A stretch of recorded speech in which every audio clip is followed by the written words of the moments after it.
Good morning. Good Motivational Monday morning. I hope this video finds you extremely well as always, full of love and full of enthusiasm, to take on this week with the highest vibrations that we can. And I'm calling on this so strongly right now. This is not a political post. I want to make sure that we are all very clear on that. I am not a political person. This is not about politics. This is not about left, right. This is about love and alignment and love, and for us to come together and for us to understand in truth the need for empathy and the understanding of perception and what is happening and what we need to do to get together in love. This weekend was a pretty powerful weekend for me. I was able to practice my yoga in a very strong way, and I have to tell you that on Saturday I was so aligned and so deep into my meditation. As we know, yoga is a moving meditation, that I literally left the class and my physical body had continued to vibrate with the emotions and the energies that had come in and the messages that I had received during that moving meditation. It was so incredibly powerful. So much so that I actually tried to go live on Saturday after class. I was so emotional, and for some reason, as much as I tried, my Facebook Live would not work. And what I realized and what I came to understand based on the messages that I did receive after was that I was in too much emotion. And we know that when we're in too much emotion, people can't hear us. They feel our emotion, but they don't hear necessarily what we're trying to portray. I want us to think about that with what's happening right now, especially in the United States, and the high elevation of emotion that's happening right now. It brought me back some memories. One was a paper that I wrote when I was in middle school, and it was about the Civil War. And the title of that paper was Brother Against Brother. I remember that so specifically. I'm not sure why they brought that back, but that title was very clear. And I remember writing that paper and feeling like, why would a brother fight against brother? For what? If we're all in this together and we want love and we all want the same things, why are we're not even hearing each other? I was in middle school then. And then I was brought back to memories of high school. In high school, I loved student government. I was involved in everything student government there was. I used to do morning and afternoon announcements. I loved all of that stuff. I loved the fact of being able to be the voice to represent a lot of people, right? It was really cool. We had meetings, we needed to represent, we needed to do specific things, and that's what we accomplished. So much so that I thought that I wanted to study political science. When I was a sophomore and a junior in high school, I thought when I went to college, that's what I was going to do. Well, when I was a senior in high school, I actually was voted in as student government president of my county. Not just my school, but I represented each one of the high schools of my county, and I would go and I would speak in our state student government to represent what our county was doing and things that we needed within our county in the student government mix. And it was pretty awesome. We came together, there was no fighting. It was just really like we would have these meetings and we would go and we would get things accomplished. Well, that year I was invited to go to Girls State. There's Girls State and there's Boys State. And what that is, it has to do with student government, but it's teaching you really the political situation or how to campaign. And it was a representation of kind of what happens with government. It's really just having high school students understand how it all works. So very cool. I was able to go there with a couple of friends of mine from high school, and during that time, again, we would have to campaign, and there was 2 political parties that were set during this, so that again we can understand. I was voted in as my party leader. So we think about the parties now, Democrat, Republican, whatever. It was the same thing. We had different names during Girls State, but at the end of the day, it was still 2 political parties. Well, I was voted in again as the representative of my party. Very cool. We got together. We had these meetings, and what was very interesting and what came back very strongly is that we had a stance, we had something that we had to campaign for, and each party was given what their stance was supposed to be. Now, we didn't have a choice. It was, this is what you believed in, this is what you believe in. Now you guys need to argue and fight and come and figure out who's right and who's wrong.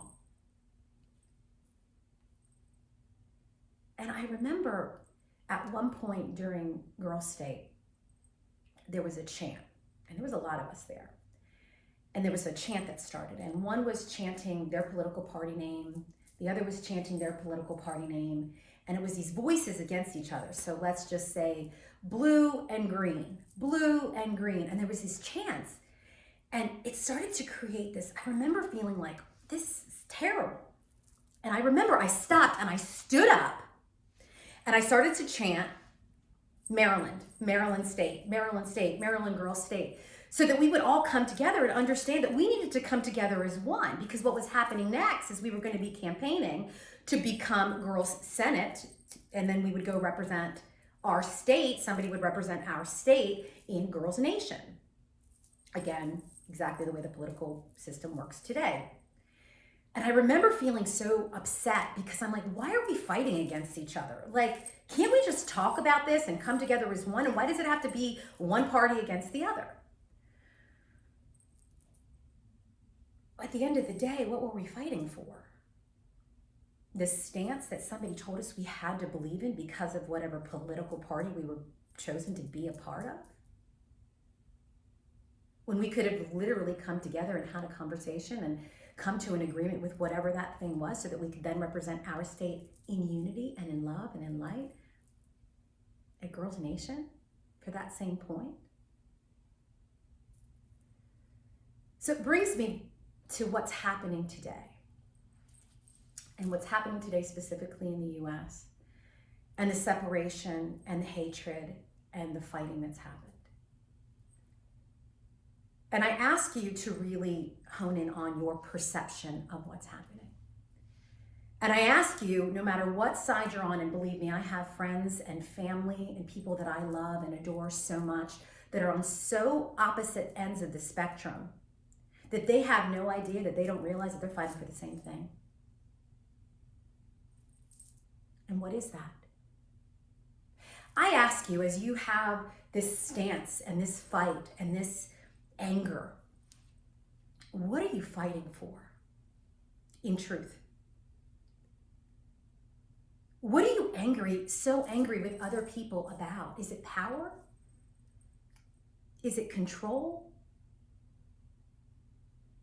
What are you so afraid of? Because at the end of the day, this anger, this negative vibration, these feelings that we have, it truly is about fear. We're calling people names because they believe in one stance of a political system, and they're acting as though, because they think that if you do this, you believe that these people are all bad, and if you believe in this, these people are all bad. And at the end of the day, I have something to tell you guys. In truth, we're all the same, and you are all the same.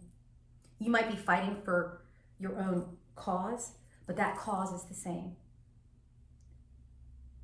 We all want control of our life. We all want equality. We all want peace. We all want love. We are never going to get there if we keep fighting. The only thing that will drown out darkness is light. Darkness will never take over light. Light can only be the thing that conquers darkness. And if you think about darkness, think about negative vibrations and hate and fear. And when you think about light, think about the love and the compassion and the empathy that we have for others. What are you fighting for? And are you going to get there through hate? Is that truly what's going to make the difference? I ask you to hone in on yourself and your truth. I ask you to think about your own perception, and I ask you to think about others' perception. This life, this journey is ours to have together. We're born one day, and at the end of the day, we're going to die one day. What happens in between that time is up to us. I know that a lot of us have had these political stances our whole life, where we were told this was right, this was wrong, and I'm here to tell you it is okay. It's okay to change your mind. You don't have to keep fighting just to fight. If you can really focus in on yourself and your family and your love and the children of this earth, and ask yourself, what am I truly fighting for?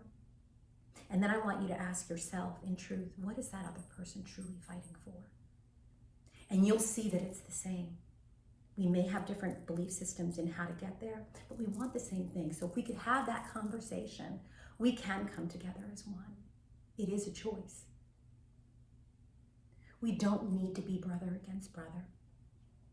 We need to be brother with love. That is the only thing that will bring us together, is our choice to stop fighting, our choice to listen, our choice to have empathy, and our choice to understand perception. I hope this message resonates with you. I hope it stays with you with so much love. I hope that when somebody comes to you with hate, you give them love back, because that is the only thing that's going to change the direction in which we're going right now. Coronavirus, was brought to us last year, I believe truly in divine order. We haven't received that message. We haven't understood yet that we're all in this together. We're all susceptible. We're all susceptible to all of these things. What we do with it is our choice. And I ask you, I implore you to go within and to choose love above all. I send you so much love.